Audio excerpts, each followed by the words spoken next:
Hey Scott, Brad here with your Stargate board set. I'll go over this one here with you and we'll go through and run it, and then we'll just have the Robotron left to do.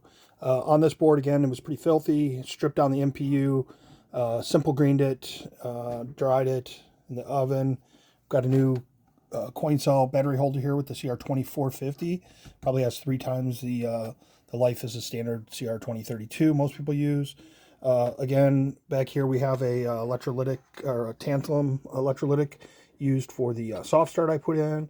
I also put in a 4.7 volt Zener. The original was 3.6, so if you end up or you're running a switching type power supply, this will help with your CMOS RAM not getting corrupted. That holds all your settings and high scores and stuff. So back here we also have all new filter caps, electrolytics. All new Molex headers, 3 of them on the MPU with the square pins, a lot more surface area. This board did have a bad 4116 RAM back here, so I swapped that out for a new one. ROM board, new ribbon cable, cleaned up pretty good. New electrolytic here, all new Molex headers. And this board actually had a bad buffer, a 4049. One of the inputs, I think center coin and something else that comes in through this header here, wasn't working, so got you a new, this is the original one here. And then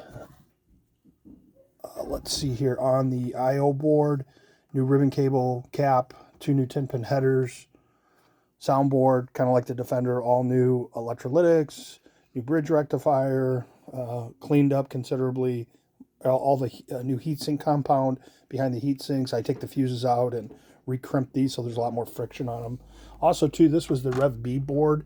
If you remember, it had a little daughter board here. What I ended up doing is removing that and putting the pull-up resistors on the back. And then on these Rev B boards, they also had some bodge wires on the top. I ended up taking those out and routing them on the rear. So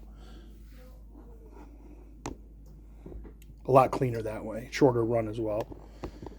So we'll power it up here. It's a rug carpet pattern. That's basically the system running a self-test on the RAM.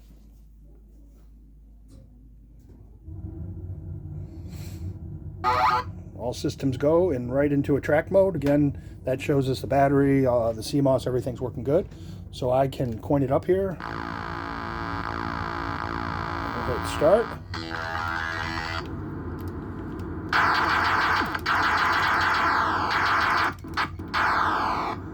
We'll do some smart bombing here.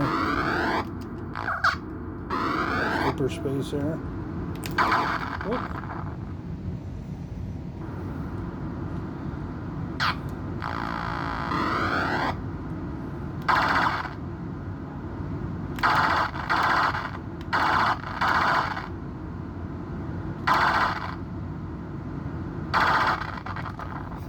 So I'll drop into diagnostics real quick.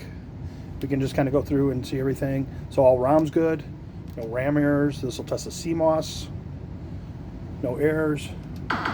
Sound test, we'll loop through some of those.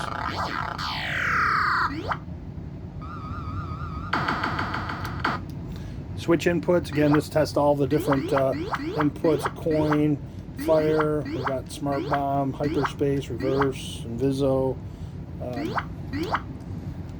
Then we go into the grid lines. This is where you would set your convergence on the monitor. You get red, green, blue, and color bars. You go into your bookkeeping data, and then from here, all your game settings, and then back to a track mode.